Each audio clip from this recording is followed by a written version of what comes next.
warahmatullahi wabarakatuh. Perkenalkan, nama saya Lisa Rahmawati dengan NIM 2020-008044 kelas 5A2 Manajemen. Akhir-akhir ini mungkin para pengusaha sedang dihebohkan dengan situasi disrupsi yang sedang melanda di dunia usaha. Nah, bagi sebagian kalangan, hal ini dianggap sebagai suatu peluang, tetapi bagi kalangan yang lain, hal ini dianggap menjadi ancaman dan bahkan menjadi awal dari kebangkrutan yang tidak diinginkan. Nah, oleh karena itu, saya ingin berbagi pengetahuan mengenai cara beradaptasi dan memenangkan persaingan di era disrupsi saat ini, khususnya bagi seorang pengusaha. Langkah yang pertama, kita dapat melakukan trend watching. Nah, melakukan trend watching itu kegiatan dalam memantau perubahan tren dalam lingkungan bisnis. Dengan selalu memantau lingkungan bisnis, maka bisnis akan selalu mengetahui perubahan-perubahan yang sedang terjadi, sehingga gejala-gejala timbulnya disrupsi akan terdeteksi sejak dini. Kemudian langkah yang kedua, kita dapat melakukan research. Nah, melakukan riset agar trend watching yang dilakukan hasilnya dapat lebih meyakinkan, maka harus dilakukan dengan pendekatan riset. Karena dengan riset, informasi yang didapatkan dapat dipertanggungjawabkan mengenai keabsahannya. Oleh karena itu, bisnis di era ini harus memiliki fungsi riset. Nah, langkah yang ketiga, kita dapat melakukan inovasi, yaitu membuat terobosan-terobosan baru atau penyesuaian-penyesuaian pada bisnis yang lama agar lebih sesuai dengan era disrupsi saat ini. Nah, contohnya adalah bisnis yang murni offline membuat inovasi dengan meluncurkan versi online.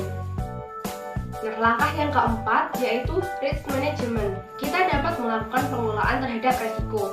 Nah, lingkungan yang terdisrupsi pada dasarnya akan menjadi pemicu dari resiko bisnis. Oleh karena itu, bisnis harus selalu dapat mengelola disrupsi sebagai suatu peril dalam resiko. Langkah yang kelima yaitu switching. Nah, kita dapat melakukan switching atau memutar balik haluan bisnis.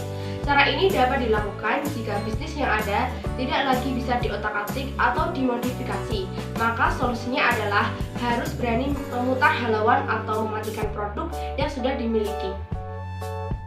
Nah, langkah yang keenam yaitu partnership. Nah, kita dapat melakukan strategi partnership karena era disrupsi pada masa ini membuat bisnis sulit untuk bertumbuh sendiri karena persaingan sudah sangat kompleks dan proses bisnis sudah terinklusi.